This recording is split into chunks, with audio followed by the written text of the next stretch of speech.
지난 주말이었죠. 전라남도 해남 지역에 때 아닌 풀무치떼가 습격해서 농작물 피해가 컸습니다. 수십억 마리라고 하면 그 규모가 도대체 어떨지 상상이 잘 안 되는데요. 자, 이런 곤충의 습격은 가끔씩 해외 토픽에서나 듣던 먼 남의 나라 일로만 여겨졌었는데 우리나라에서도 그런 일이 벌어지고 말았습니다. 벼 수확을 코앞에 두고 있는 농가들 피해가 걱정스러운데요. 먼저 피해 농민 연결해서 말씀 들어보도록 하겠습니다. 전남 해남군 산이면 덕호마을에서 벼 농사를 하시는 민부기 씨 전화 연결돼 있습니다. 민 선생님 나와 계시죠? 네. 예. 아유, 먼저 경황이 없으실 텐데 이렇게 이른 아침에 인터뷰 응해주셔서 감사드립니다. 어제도 종일 방제 작업하시느라 고생 많으셨다면서요? 그렇죠. 예. 많이 수그러지고 예. 이제 그게 제일 처음에 제가 보기는 예. 여기가 그 지역으로 어떻게 돼 있냐면 간척지하고 예.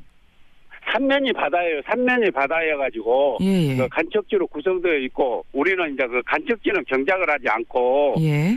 그 육답이란 게 옛날에 있는 그 답을 말하거든요. 논을. 예. 예, 거기를 경작하고 있어요. 근데 지난 월요일 날, 그러니까 오늘이 월요일이니까 딱 일주일 됐네요. 예.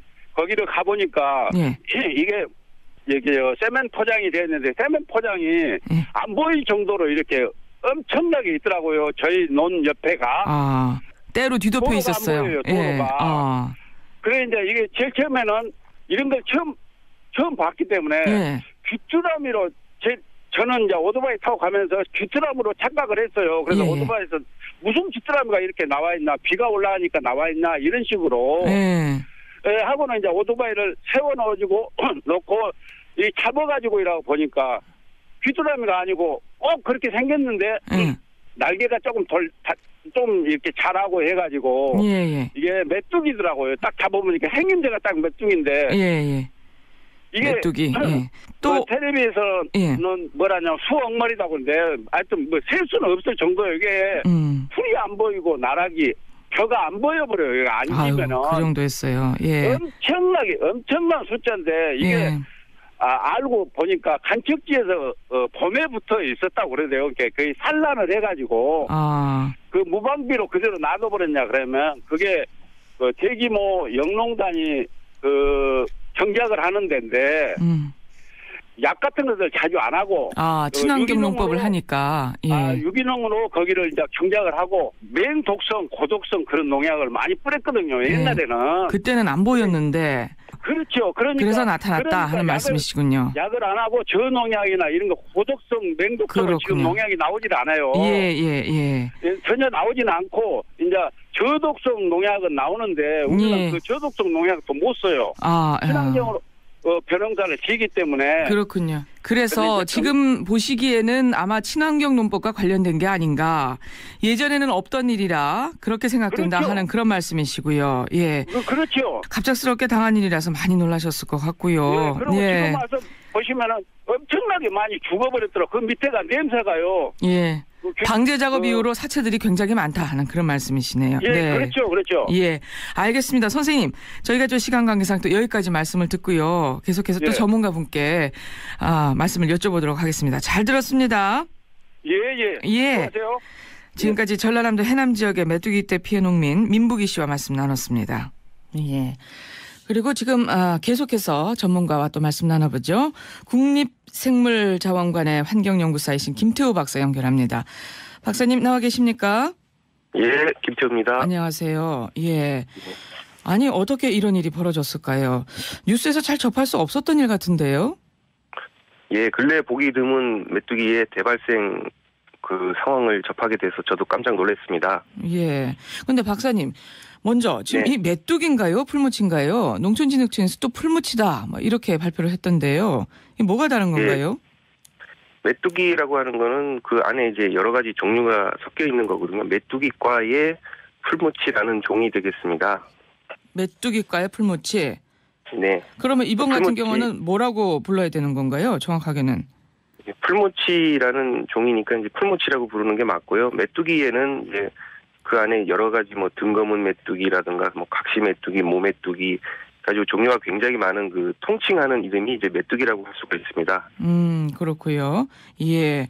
그리고요, 농민들 얘기 들어보니까 지금 보니까 이 풀무치가 색깔이 좀 다르다, 토종 아니고 외래종 같다, 이런 얘기도 하던데요. 예, 평상시에 보는 그런 초록 색깔의 메뚜기가 아니고 지금 보시는 거는 이제 군지평 풀무치라고 그래가지고 이제 집단의 밀도가 굉장히 높다 보면은 얘들이 이제 서로 접촉 자극에 의해 가지고 스트레스를 받게 됩니다. 그래서 채색이 이제 초록색이 아니고 시커멓게 변화된 흑색형이고요. 그래서 평상시에 보지 못하던 메뚜기 형태를 띠고 있어가지고 이게 외래종이 아니냐라는 얘기들을 많이 하신 것 같습니다. 예, 그렇군요. 근데 외래종인 아니다 하는 말씀이시고요. 예, 원래 풀무치는 이제 우리나라 전국에 다 살고 있는 종이거든요. 강원도부터 제주도까지 뭐 서해안 섬에도 이제 살고 있는데 밀도가 이렇게 그렇게 낮지 않거든요. 예. 평상시에는 그냥 어쩌다가 한두 마리 보이는 정도인데 그 해남군에는 어떻게 굉장히 많은 수가 어떻게 번식을 해가지고 그러네요. 밀도가 굉장히 높아진 상태에서 이제 그 군지평의 풀무치대가 이제 발생하게 된 것으로 보입니다. 예. 자, 이 토종 풀무치 갑자기 이렇게 많이 나타난 거, 여기에 대해서 지금 어떻게 좀 이유가 나오고 있습니까? 풀무치는 원래 그 옛날에 뭐 성경에도 나오는 그런 생물인데 그 메뚜기 떼가 이제 창궐하기 위해서는 개들이 이제 번식지로 삼고 있는 넓은 광활한 땅이 있어야 됩니다. 요즘에는 뭐 그 토지 관리나 이런 것 때문에 메뚜기들이 대발생할 가능성이 굉장히 낮아져 있는데 제가 보기에는 그 해남 지역이 이제 새로운 간척지를 이제 조성을 그렇죠. 했고 앞서서도 또 농민께서 간척지 얘기를 하셨어요. 예. 예, 그 어떤 버려져 있는 땅이 이제 어떻게 보면 메뚜기들한테는 새로운 기회 장소가 될 수가 있거든요. 예. 그래서 그 지역에 이제 태양광 농법 하시고 그동안 이제 뭐 건조한 날씨도 있었고 이제 넓은 땅에 이제 풀밭이 조성이 되다 보면은 자연스럽게 이제 주변에 이제 낮은 밀도로 있던 풀무치들이 이제 그쪽으로 모여들어 가지고 자신들한테 가장 적합한 최적의 번식 장소로 선택을 하게 된 것이 아닌가 이렇게 생각이 됩니다. 아, 근데요, 이렇게 수십억 마리나 되는 풀무치가 한꺼번에 나타날 수가 있는 거예요? 메뚜기들이 이제 그 알을 매년 낳게 되는데 그 알들의 휴면 능력이 굉장히 좋습니다. 그래서 환경이 좋지 않을 때는 알 상태로 몇 년씩 이렇게 있을 수가 있거든요. 네. 건조한 날씨에 부화하지 않은 알들이 이제 몇 년 동안 아마 축적이 됐을 수도 있을 가능성이 있습니다. 그러다가 이제 갑자기 비가 오게 되면은 그동안 묵혀져 왔던 알들이 이제 일시에 부화하는 효과가 있어가지고 그 개체수가 이제 증폭을 하게 되는 거죠. 충분히 가능한 얘기다. 수십억 마리도 하는 말씀이시네요. 예. 네, 충분히 가능한 얘기입니다. 예. 어쨌든 또 이 지역이 지리적으로도 이 풀무치대가 창궐할 만한 그런 여건도 있었던 것으로 보인다 하는 말씀이시고요. 예. 근데요. 저 친환경 논법과도 좀 관련이 있어 보인다. 앞서서 농민이 그렇게 말씀하셨거든요. 예. 예. 여기 대해서 어떻게 생각하세요? 그렇죠. 메뚜기는 그 원래 살충제로 많이 방제를 해 왔었고요. 예.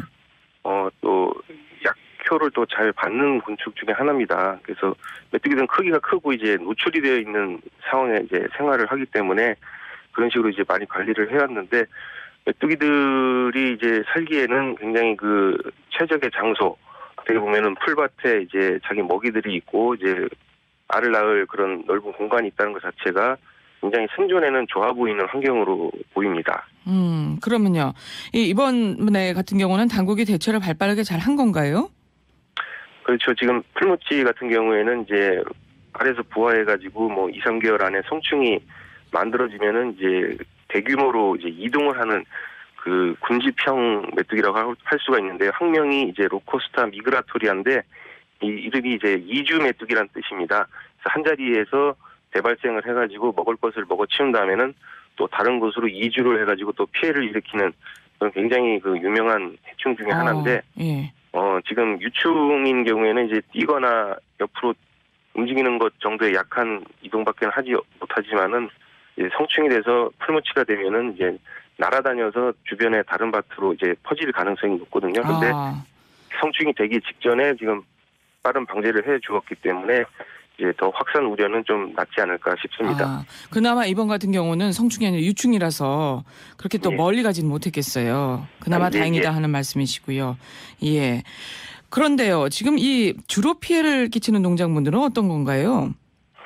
풀무치는 원래 그 강가나 바닷가 또는 뭐 섬에 이렇게 살면서 그 주변에서 자라는 벽과 식물을 많이 먹고 있는데 야생에서는 갈대 같은 식물을 많이 먹습니다. 근데 이제 갈대 옆에 다른 벽과 식물인 뭐 벼라던가 뭐 수수, 옥수수 이런 것들이 있으면은 그런 것도 다 충분히 갉아먹을 수가 있고요. 아이고, 예, 뭐 농작물을 이제 먹어치워서 그 지역에 만약에 자기가 먹는 식물이 없어진다 그러면은 평상시 먹지 않던 식물까지 먹을 수 있는 능력이 있거든요. 먹을 게 없다 보면은 뭐 대체 닥치는 대로 다 먹어치우는군요. 닥치는 대로 먹을 수 있습니다. 예. 자, 이번에 뭐 이런 피해를 저희가 봤으니까요. 다시는 또 이런 피해가 없도록 대책도 단단히 세워야 될 것 같습니다. 예.